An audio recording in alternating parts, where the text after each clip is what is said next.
Welcome to the Dignity of Women, where we dig deep into the vocation and dignity of women in the church in modern times and as an answer to the call for a new evangelization. I'm your host, Kimberly Cook. Joining me today is Dr. Greg Bottaro. Dr. Greg is a Catholic psychologist, founder of the Catholic Psych Institute, and creator of the Catholic Psych model of applied personalism. He received his doctorate in clinical psychology from the Institute for the Psychological Sciences and works to integrate Catholic psychology, philosophy, and theology. He leads the Catholic Psych Institute's mission to create a Catholic standard for mental health. Before becoming a psychologist, Dr. Bottaro discerned a religious vocation with the Franciscan Friars of the Renewal. He lived in the Bronx for 4 years, following the footsteps of St. Francis of Assisi.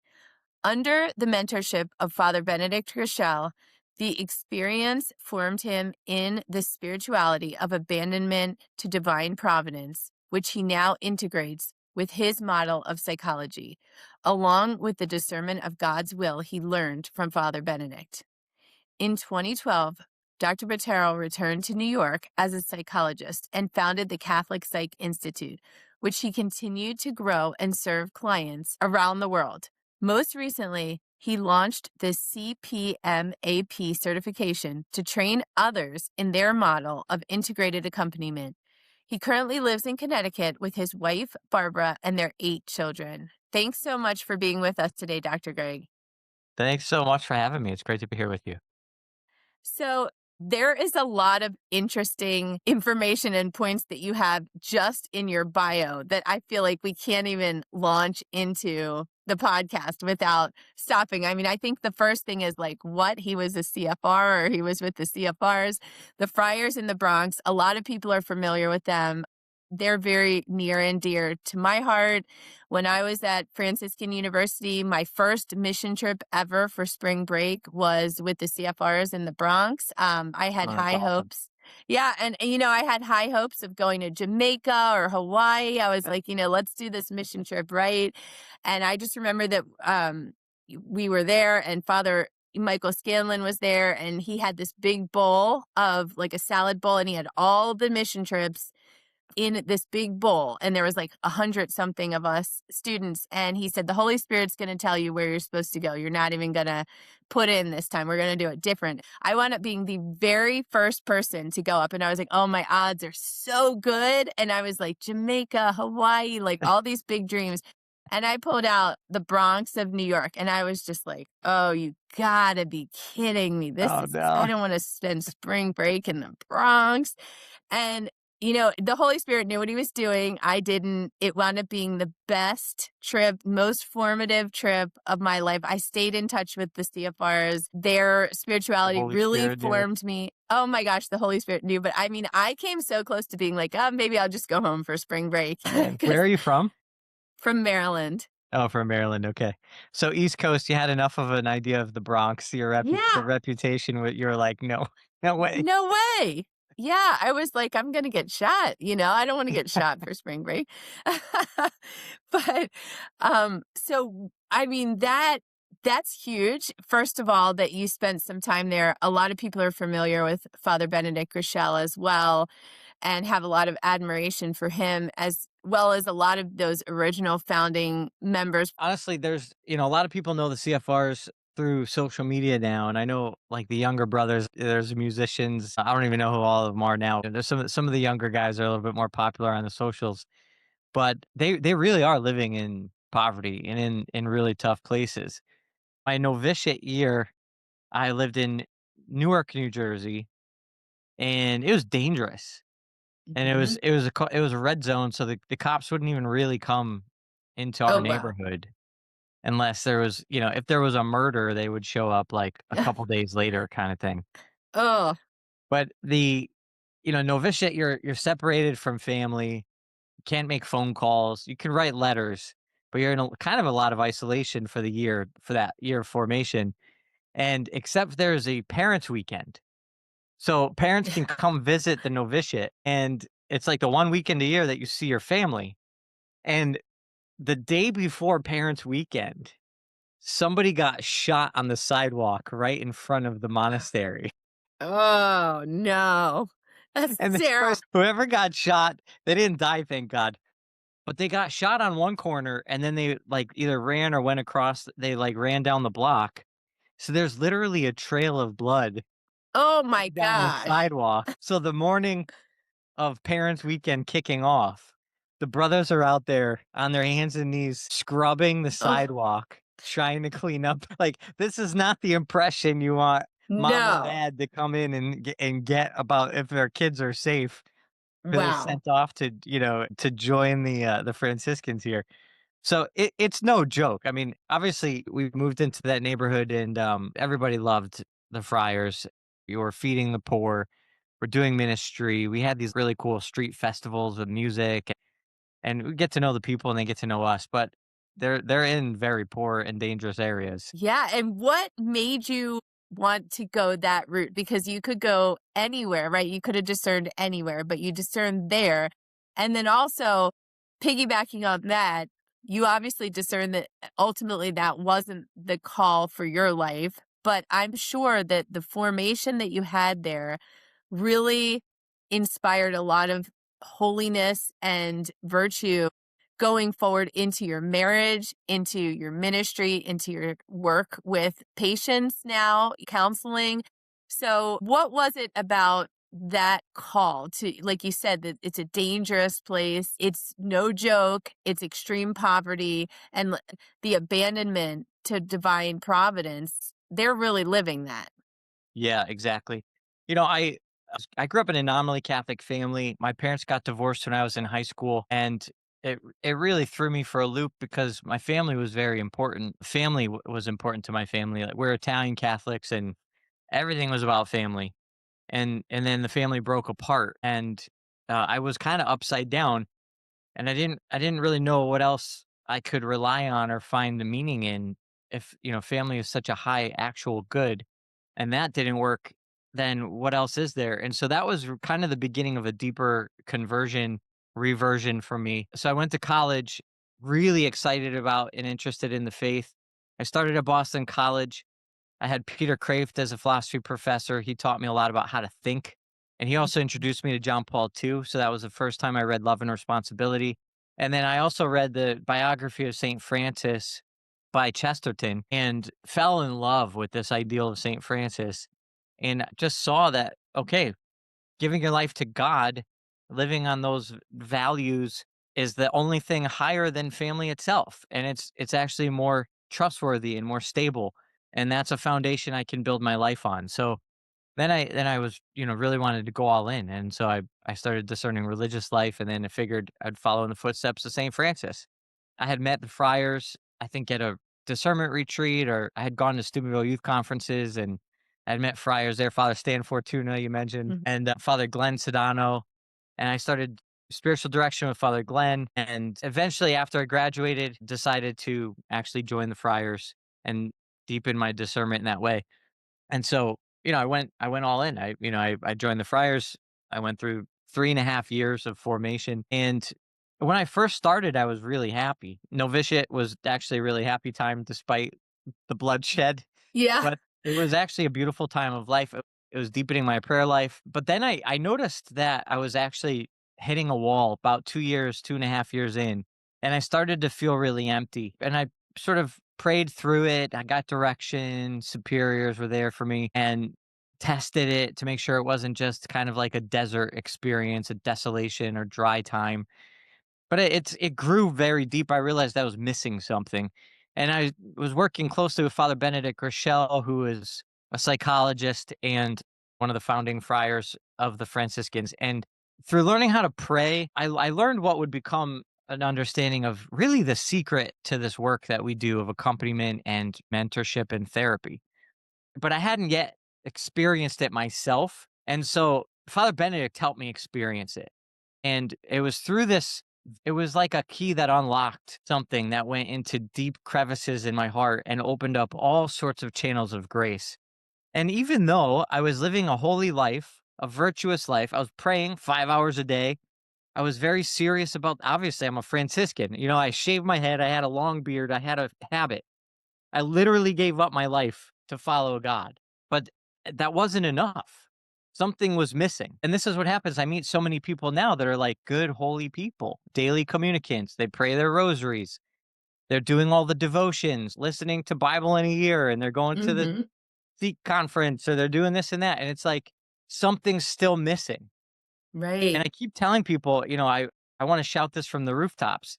Giving more, praying more, doing more is not going to fill the hole. You could literally give up your whole life and become a religious and sleep on the floor and have no money to your name and go beg for your food, which I did. And you would still not be filling that hole. So it's not about doing more. And that's what Father Benedict helped me discover, this secret, this piece that was missing, this key that unlocked the door.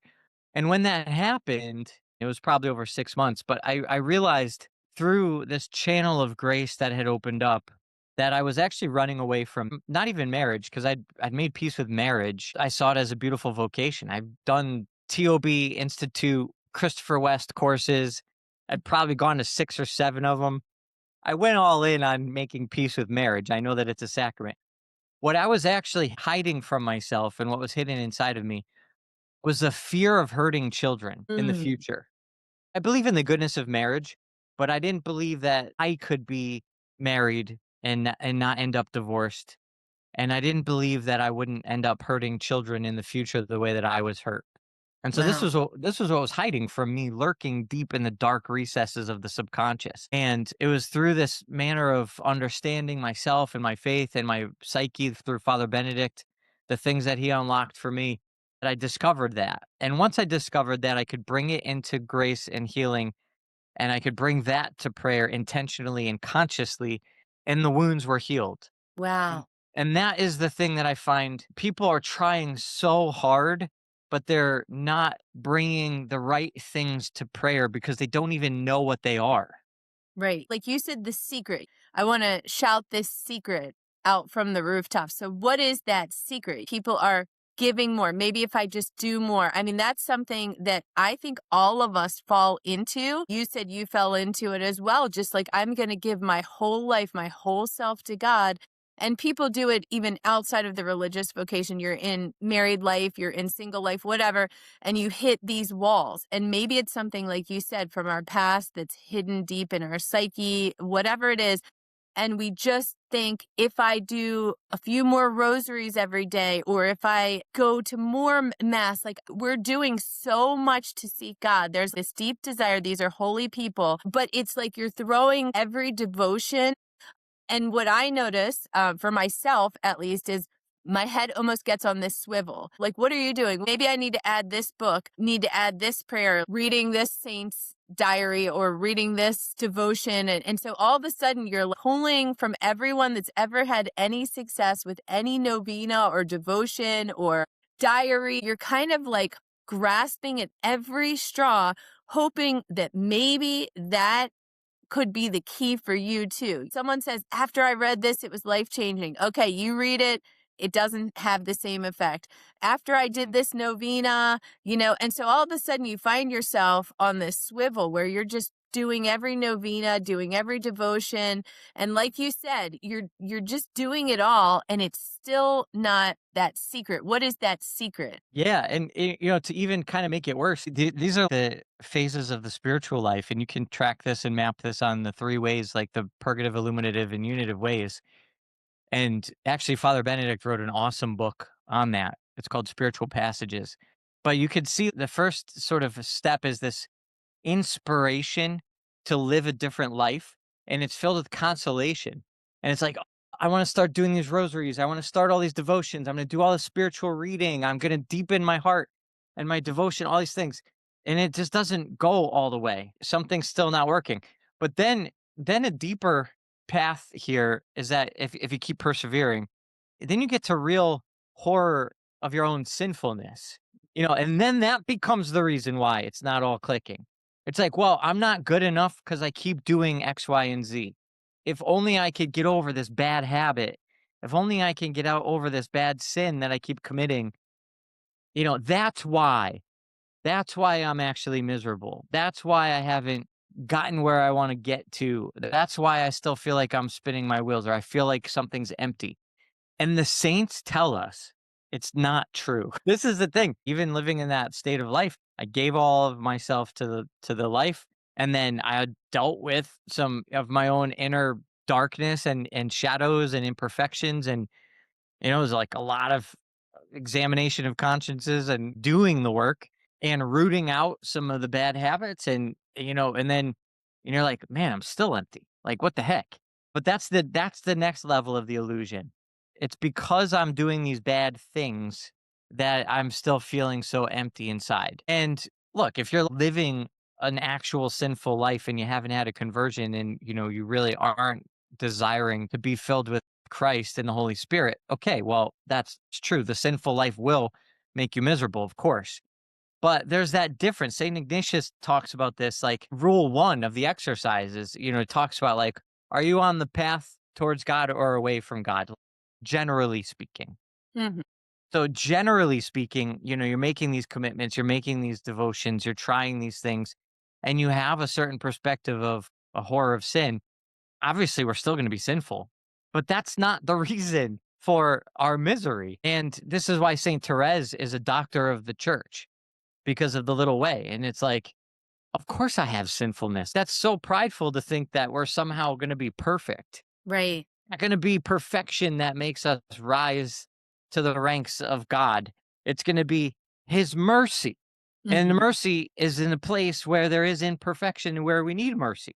So that equation doesn't line up with how we're feeling. So this is what we have to pass through these spiritual ways, this spiritual life journey, these spiritual passages. And when we get to this place, what ends up happening is I can put it into one word and then we can kind of unpack it. But the secret is simple. It's integration. Okay. I'm like, And give us the secret here, Dr. this J. is what it is. Your spiritual life and your faith and our religion is not meant to be compartmentalized out into Mhm. one section of life. And then the rest of regular life and the way we live and the way we sleep and the way that we feel and the way that we think is somehow this other category or this other compartment or this other facet. We're meant to be entirely and totally drawn in to a relationship with God, every part of us. And so when we talk about things that are psychological, that's not this like other category of expertise. The world has divided these things up. Postmodern philosophies and science and all these things have divided all these things up. And even if you talk to a therapist, if you talk to a Catholic therapist, sometimes it's even more confusing. What's the difference between spiritual direction and therapy? Or Right. another version is, how do you know if somebody needs an exorcism or medication? It's not that easy to answer those questions. When you hear a YouTube video interview or an Instagram reel from some exorcist or some psychologist or somebody that has like a 4-second answer to that question, just keep scrolling. Don't stop and listen to that answer. It Right. is not helpful. And it actually is promoting the postmodern culture of disintegration. Right. Yeah, there's a lot of deception in this area. And like you said, it's confusing, and maybe it's even meant to be confusing, right? Because that's the attack is the confusion, Yeah. the disintegration, keeping spiritual direction separate from other methods of healing, to see them as ununited. And also, I think we as Catholics do tend to sometimes put so much emphasis on the need for the spiritual, which obviously is God is the greatest good and our final end, but to the neglect of the other areas of our life, like our mental health or physical health, and you're talking about that integration. And John Paul II did a lot of work, obviously, with theology of the body. We are human beings. That Yeah. means that we have a body and soul. And like you said, with postmodernism, the integration is fading. And so that's why we're having a lot of cultural problems too, where the body can be manipulated in any way possible because, in a sense, it doesn't almost belong to our psyche. It's not united to our soul. It's not united to the Right. way we think, our emotions. So it can be manipulated. It's not really part of us, or maybe something different from the rest of our being. And so the need to see our whole self as one unified gift from God that we need to address and take care of. Yeah, exactly. That's exactly right. Yeah. So we have the disintegration of body and spirit, which is the primary problem. And then all the manifestations of that. And Catholics fall into that without realizing it, taking for granted that these things can and should be separated. Is there a place for looking at them through different lenses? Of course, but not to the fundamental level at which we are splintering the person, because the person is both body and spirit unified in one entity, one being.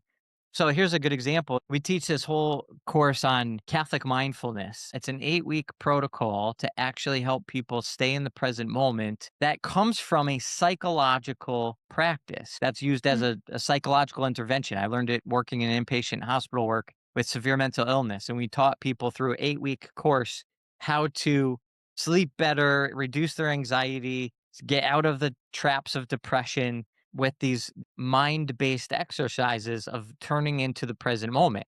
Now, when I learned that and I realized, wait a minute, we have a whole spirituality of the present moment. In Hmm. fact, I just saw Pope Leo is talking about this being one of his favorite spiritual books, is Practice of the Presence of God. So whether it's that one or Abandonment to Divine Providence or anything by Jacques Philippe, all these spiritualities are about the present moment.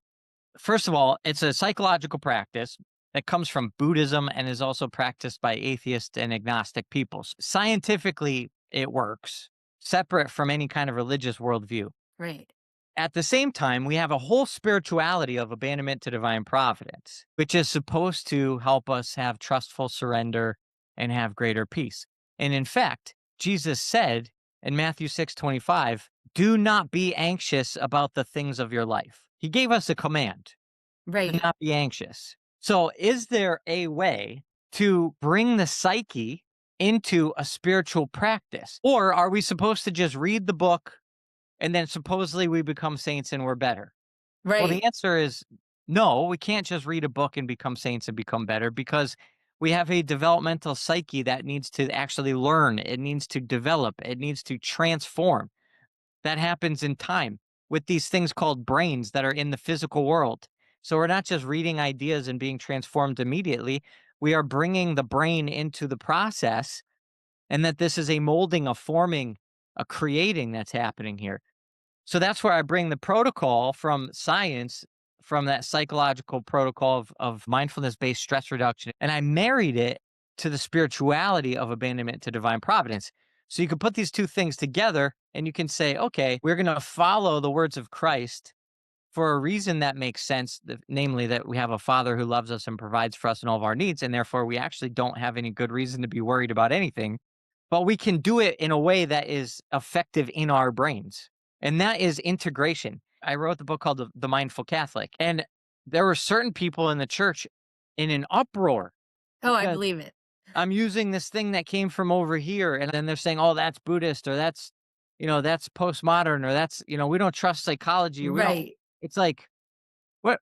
That we are psyches, like that we can't not trust it. And if this thing Right. works, it doesn't matter if you're Buddhist or agnostic or atheist or Native American, like whatever you are, if you Hmm. figured out something about the person's body that works, it works. So that's one example of how we can see if we bring the psyche into the spiritual equation, then we will actually become more effective. We can actually have peace. We can actually reduce our anxiety. We can actually sleep better at night. And we have the best reason to. No, that makes so much sense. I can absolutely see the uproar. And I do think that we shoot ourselves in the foot a lot when we get into this zone of not being able to accept anything outside of the theological scope, because maybe there's a fear that it will go too far, or maybe there's a fear that other things will creep in with accepting some of those things.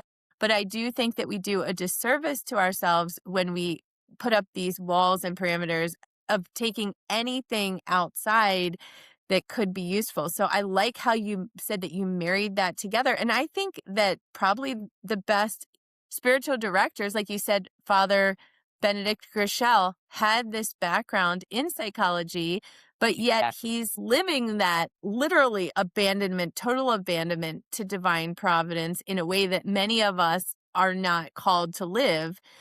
And Yeah. yet he was able, probably more able than a lot of people, because he had the training in both, to be Yeah. able to integrate something that is needed in the church because we are suffering from anxiety and depression. And as I was telling you before we got on here, I originally learned about Catholic Psych, which you started from an interview series with Father Dave Pavanka, president of Franciscan University.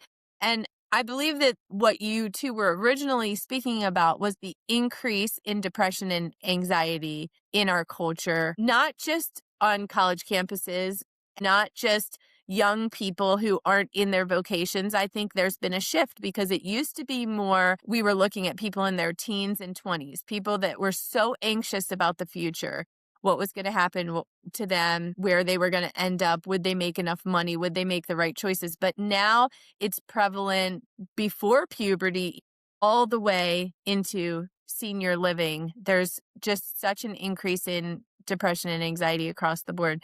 So you were talking about how that was one of the catalysts along the way of starting Catholic Psych and switching to a different approach of therapy. After years of doing the traditional therapy methods, you decided to move into a brand new approach of mentorship, which definitely to me sounded a lot like having a spiritual director in a way. Again, the best of both worlds. When you think of a spiritual director, I think of the spiritual mentor accompanying you through your spiritual journey, walking alongside you.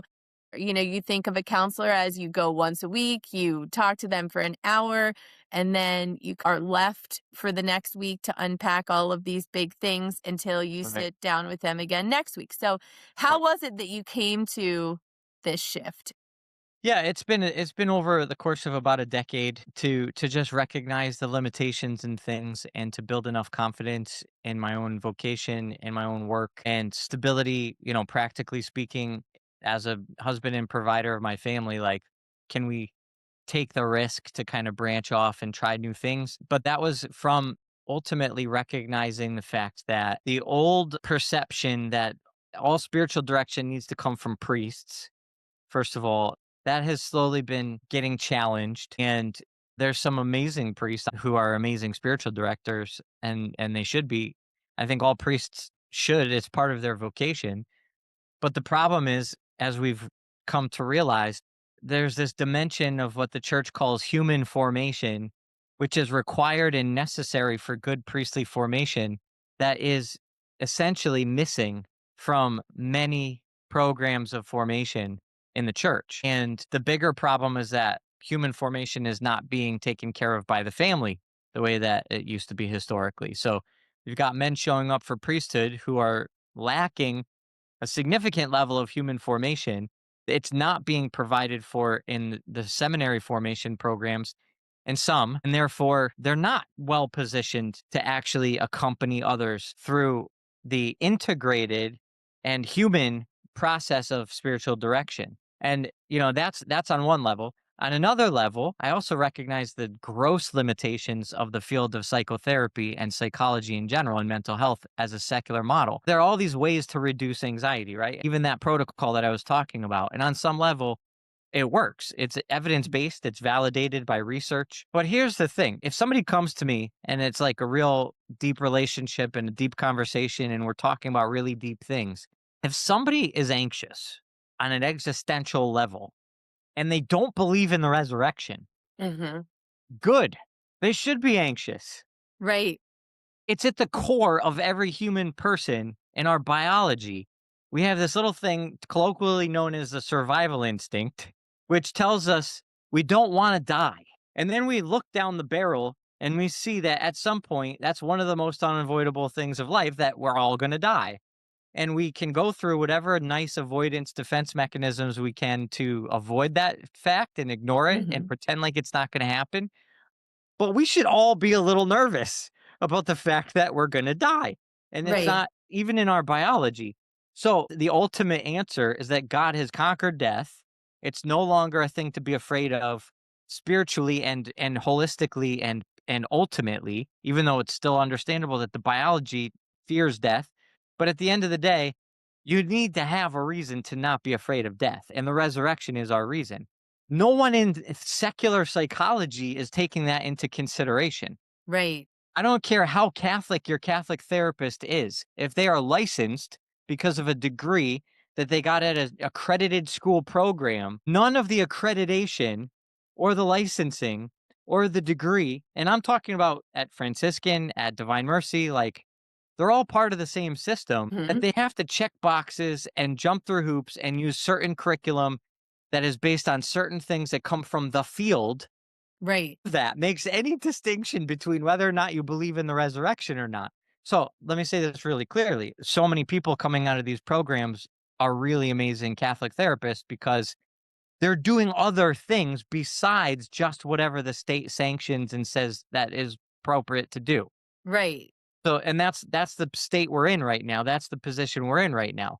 But the therapy itself that is indistinguishable whether you go to Columbia or Franciscan is missing an entire dimension of the most important piece of what makes us human and what is opens up a pathway to flourishing and real peace. So, I saw there's a lot missing from the field of psychotherapy. I saw that there's a lot missing in the fields of spiritual direction. And that's where I thought, well, we can do something better. We can actually bring these expertises together. We can actually understand the foundation of the human person through our revealed truth of our faith and the philosophy of the human person, especially through the lens of John Paul II. And we can flesh out a deeper understanding of the human experience through science, especially the psychological sciences, where it can fill out a better understanding of what it means to be human. And if we can build that model, which is faith, reason, and science as a blueprint for the human person, that's how we can help people get better. And I don't care what you call it, I don't care what jurisdiction it Mhm. falls under. That's what I want to do. And that's what I got started about 6 years ago now, figuring out how to make that work. And I could use those expertises and that experience and that training and that formation and turn it into a model that we can actually walk with people and help them. So that's what we've been doing since about 2020. That's really exciting. And instead of people just meeting once a week, the mentorship works a lot differently where they kind of have these check-ins, right? Back and forth with their therapist.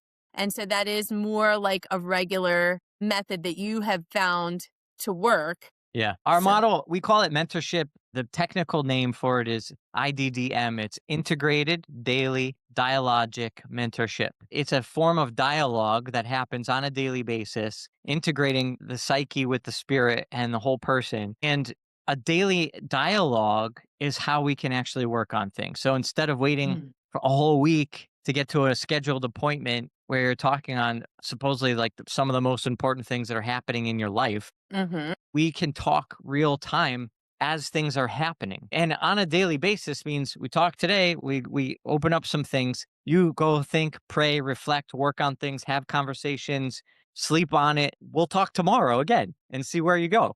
What happened? And then guess what? We'll do it again the next day. And then we'll do it again the next day. And then we'll do it again the next day. And so we're having these daily conversations so that between two regular weekly appointments, we've actually talked 5 or 6 times. And from Tuesday at 3 o'clock to the next Tuesday at 3 o'clock, we've gone so much further than what that regular traditional model allows for. and you've seen incredible outcomes from switching to that model, haven't you? Yeah, for sure. Yeah. And when I first started this, I had my own caseload and I was working with clients, some of them for years and spinning their wheels. I was spinning my wheels. People that are like faithful, again, daily communicants we're talking about Yeah. here. It's the Catholic Psych Institute. We attract a certain kind of Right. demographic, and I'm praying for them and they're praying and there's grace and there's psychology and there's all this stuff. And people are still spinning their wheels. That was part of why I wanted to do something different. It wasn't just theoretical for me. It was these real people that my heart was invested in really helping. And then I came up with this new model and this new method and I tested it with my own caseload first. Mhm.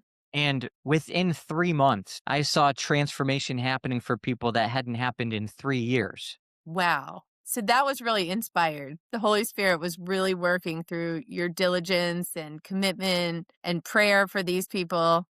Yeah, exactly. The Holy Spirit was very much in that. And then I wanted to test it a bit further, so I invited some of my team who are also providing therapy. I taught them the method, and then they started to implement it with some of their clients and patients. They had the same results. And that's when I realized now I feel convicted. Now I feel like I have to do this because, it's an ethical principle of, least invasive intervention. To do no harm means if you have two options to help somebody, one is more complicated and difficult and costly and time consuming, and the other is less. You have to pick the least invasive procedure or intervention. Right. And this became very clear very quickly that this is a less invasive intervention. It's deeper and it can be more intense, but it's like, okay, do you want to work on something in an intense manner for the next 3 months? Or do you want to work on it dabbling weekly or every other week for the next 3 years? Yeah, drag it out. You want to drag it Right. out. And by the way, we're not just talking about things in a vacuum. We're talking about the way that you're parenting your kids, the way that your marriage is going, the way that you Mhm. feel about your job, the way that you feel about your discernment of your vocation. You want to dabble for the next 3 years, Right. or do you It's want to like this actually is get real down to time. it? Yeah. And you said something about human formation, which I've looked into a lot lately, and I've heard a lot of people speaking about this. There's a lack of human formation. And that's interesting. That's really interesting that this is becoming something that is being brought more to light. And you said that the family is not providing it as much as they used to. So, what is human formation? Yeah, so John Paul II wrote a document called Pastores Dabo Vobis, which is about the formation of priests. And he framed out this idea that there are four pillars of formation for a priest. There's the human formation, and that is as distinct from spiritual formation, intellectual formation, and pastoral formation. And I think this actually applies to all of us. And we can look at our, intellectual, spiritual, and pastoral formation. Pastoral, just think generally in terms of ministry or evangelization, serving others the way that Christ calls all of us to. So the human formation dimension is essentially being a healthy human. It's like, do you know how to have the basic virtues in place that allow us to be in community in a generally healthy way? Do you Mm-hmm. know how to share? Do you know how to wait your turn in line? Right. You know how to shake somebody's hand and look at them in the eye and ask what their name is and introduce yourself? Do you have proper social norms? Do you have a proper sense of self-awareness? And a really simple way that I think about it is, can you read the room? Mm-hmm. Can you feel what's going on with people around you? And can you kind of read the room? Do you know if somebody's being really inappropriate? Mm-hmm. And do you know when if you're being inappropriate? Right. And I've been in situations so scandalized and so horrified where I'm at like a dinner party and there's a priest who's the most inappropriate person in the room. Right. Yeah. And it's like it's so sad, but it's like these are people that are supposed to have the basics locked in, Right. and then now they're doing the supernatural. Like they get the natural and now they are following the supernatural. Yes. But so much, even when it comes to discernment, is almost like this either or, as if there's a fork in the road. And it's like, am I going to celibacy or am I going to marriage? And I have to pick one. And it's kind of like six of one, half a dozen of the other. I just don't know which one God is calling me to. Actually, the theology of the church is very clear that it's a supernatural vocation. It's a higher calling because it assumes that you've got the basic calling. Like you could be a good spouse, but God is calling you to give that up, to offer that up, to sacrifice that. And that is not the way that vocation offices are run today. Right. You meet a priest or even sisters, you could talk about the same thing for women. And it's like, you think like, man, this person would not last 6 weeks in a marriage. Mm-hmm. And Yeah. it's really sad. So that's what I think John Paul II recognized was a real problem. So he wrote this document and he laid out these four dimensions of formation. It's like, okay, you might get straight A's at the seminary. You might pray holy hours, 3 hours a day, and you might have a booming ministry. You might have the, highest YouTube channel, best followers on YouTube, or you might have all these people in your confessional. That's not the whole picture. Right. And so we need to look at the basics of what forms a human in the natural sphere. And this is what comes back to the family, because the family is the school of love. And it's where you learn the basics of Christian charity. You learn the basics of your own identity. And then you learn that as you mature into adulthood to leave the family of origin, now you're going to take everything you've received and you're going to turn it into the gift of self. That's the basics. That's human formation. Okay, And then yeah, that's good, and I think screens and social media have altered that so drastically, especially with young people who are it's almost like they don't know how to interact, like you said, in a room of people because there's been this screen where they're able to interact with people virtually. And that is always different. It's always different to interact, even to text somebody. You could say things that you would not say if the person was standing in front of your face. You wouldn't say exactly. those things, or you would react to their response to what you would say. So, as we're pulling that very human experience away, there is a change in the way that we react, and maybe just a general shift in our culture as well. My children and I, we've been on a big kick of watching old black and white movies, and it is unbelievable how different even the children are. We just watched Little Lord Fauntleroy, and we were just remarking on this child. When he enters a room, the first thing he always does is goes, like, if there's another man in the room, and he must be maybe 10 years old or something, but he went straight over and shook the man's hand and said, "Hi, I'm Cedric, nice to meet you." And we were just talking about how funny it is that that was the norm back then for children. If an adult's in the room, you go over and you introduce yourself and you're polite and respectful to the adult. And now, even just that slight change in social norms, it would not be uncommon. A child comes in the room, just completely ignore the adult, or the parents have to prompt. It's not necessarily a norm like it used to be. It's just you notice a shift in Yeah. certain, like you said, human formation. There's shifts, and a lot of that is the introduction, I think, of screens and so much virtual interactions at younger and younger ages, and not needing to be authentic because you're not face to face with people anymore as much. Yeah, exactly. Or 100%. That's yeah. exactly right. I think it's really important formation to take screens away and for a time or for periods of time or for different kinds of fasts or whatever. Updated seminary norms, they're adding in this what they call the propedeutic year. And it's like time for spiritual formation before the seminary studies start. And the best programs are the ones that are taking phones away. Like they literally don't allow the seminarians to have their phones or to have any social Wow. media to do a whole year. And I think every married couple should start that way. Like people Yeah. have to reconnect with human connection, with human interaction, human communication.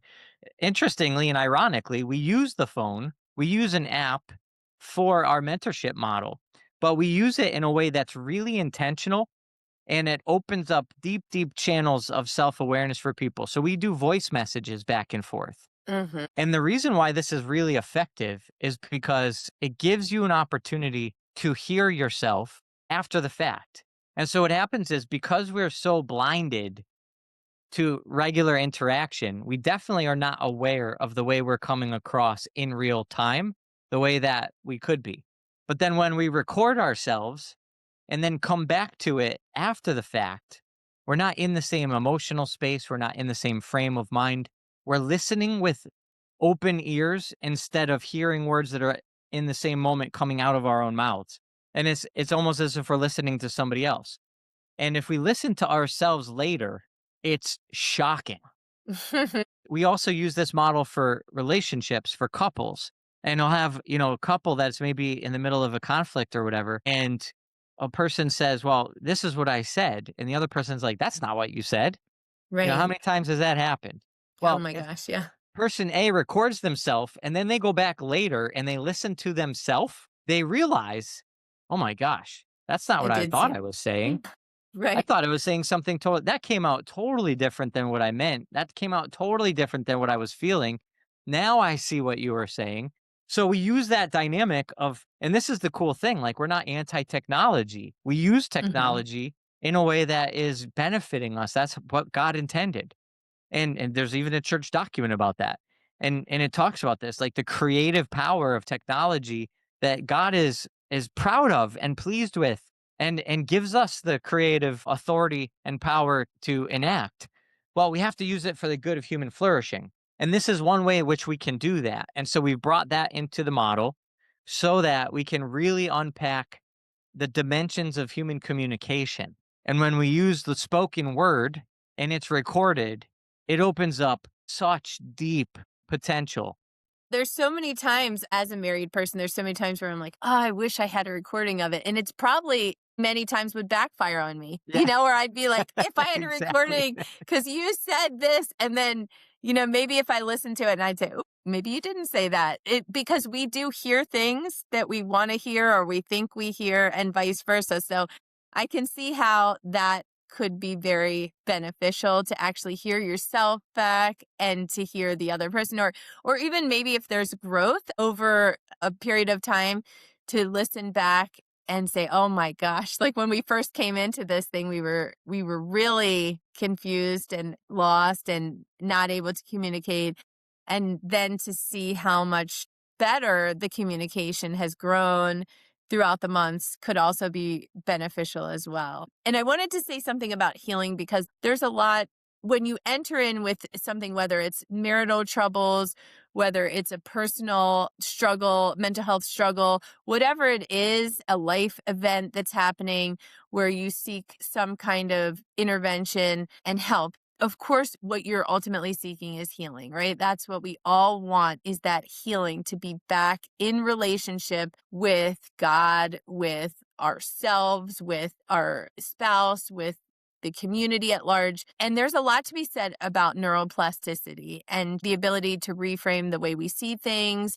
Again, this is something that comes from just secular psychology as well, but something that I think more Catholics are hopefully adopting, that we can retrain our brain. And it does seem like a lot of work, but the ultimate goal is, of course, healing. And I was listening to one of the interviews that you had where you talked about the difference between two soldiers going to war, and one would come back with PTSD while the other was able to experience the same exact trauma, but yet have post traumatic growth instead of this post traumatic syndrome of disorder, or despair, or depression. Instead, they were able to have this post traumatic growth, which I had never heard of before. And that to me was a fascinating phenomenon, that there is this resilience that can be taught, that these two people, because the way that I would have looked at that is, okay, well, some people are just more resilient than others and you can't really change that. And, the one soldier could completely fall apart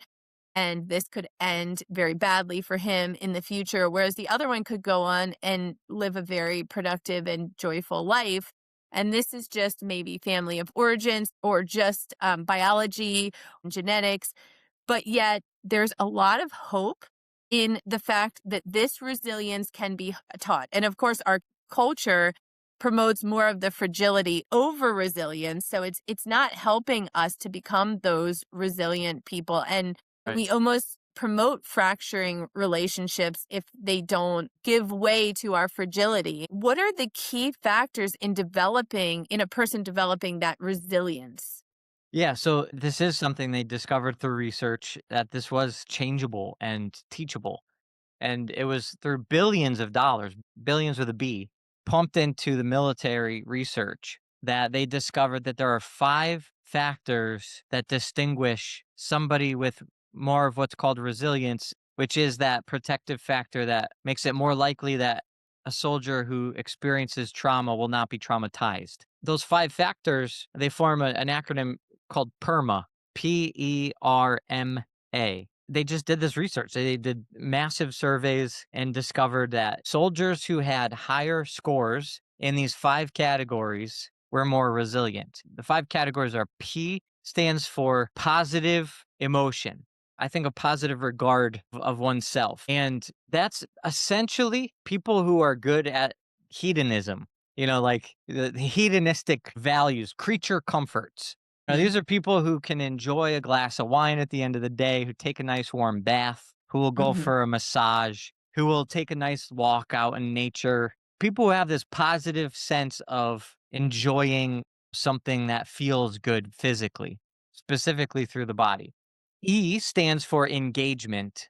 So these are people who had high scores in participating in activities where they are really enjoying what they're doing. Some people say it's what gets you into what's called a flow state. When you can do something for hours and not even realize how much time has passed by. When you do things that are for their own sake, not to Right. produce something or to reach some other goal. And it could be a hobby, it could be something artistic. It's not TV. It doesn't mean like brainless, mindless, zoning, vegging out. It means like really actively participating in something that makes you come alive. R stands for healthy relationships, positive relationships. So people who have relationships that give them joy. M is really interesting because M stands for meaning. Meaning is not so vague. It actually means you have some way of understanding, some worldview in which there is a being who is bigger than you, a God who holds responsibility for the outcome of the universe. In Mhm. other words, all the things that are happening in the world don't fall on your shoulders, Right. especially if you're a soldier. The horrible things you're experiencing at war, death, dying, all those things. If you're actively trying to reduce conflict and horror in the world, that's the role of the military. Then whether through defense or whatever, it's pretty disorienting when you see all of that destruction and conflict. So you have to have Yeah. something that you realize, like at the end of the day, at the end of my life, there's only so much I can do. Somebody else is actually going to bear the weight of responsibility for the world. So it's a spiritual worldview. And then the fifth category, A, stands for accomplishment or achievement. And what that means is you set specific goals that you actually reach, and you spend time enjoying the fact that you reached it. So these are not high and Interesting. lofty, abstract goals in life that you never reach. Also, it doesn't mean that you hit your goal and you just keep running to the next goal, because there's a lot of high achieving people who do that. But the people who actually slow down, set goals, reach their goals, enjoy the fact that they reach their goals, it's kind of like the cadence of the week. It's kind of like the Sabbath. Mhm. It's you have your goals for the week, and then you get to the end of the week and now you take the seventh day to rest and enjoy the fruits of your labor. And that is one of those five categories. So if somebody has all five categories, good marks in those five categories, they're more resilient and they're more likely to not be crushed by PTSD if they go through something traumatic. They're not going to carry that with them afterwards. This is a very basic premise and principle that we've known forever. It's the old adage, what doesn't kill you makes you stronger, Right. right? Like we kind of know that implicitly, but we've lost that principle in our contemporary culture. Now it's the Absolutely. cancel culture, safe zone. I need a safe space, all this stuff. It's acting like everything is bad for you, even all the things that don't kill you, and you need to avoid everything as if anything is gonna kill you at any second. Right, there's nothing that's not toxic anymore. It's Right, impossible to it's kind of like how everything causes cancer, everything's right. toxic. And I think that absorbing that mentality affects us, it changes us, right? This idea that everything's toxic, that any kind of friction is toxic. We're all absorbing that and we're either fighting against it, being aware of it, or we're just caving to that and accepting that and again, just allowing it to cultivate our fragility. I'm sure you see it a need, a deeper and deeper need for healing. The last question that I would have for you is just what is the most gratifying part of your work? Every moment that I see somebody have freedom, it's like Amen. daily beauty and daily consolation of just insights and movement of freedom. When I see a person experience a deeper level of freedom, there's nothing better than that. Well. Yeah, thank you. Our guest today has been Dr. Greg Bottaro from Catholic Psych. I want to thank you so much for sharing all your insight and wisdom with us today. This has been so insightful and really helpful for me, and I know for the listeners as well. Thank you for being with us today. Thanks so much for having me. It's been a great joy. God bless you.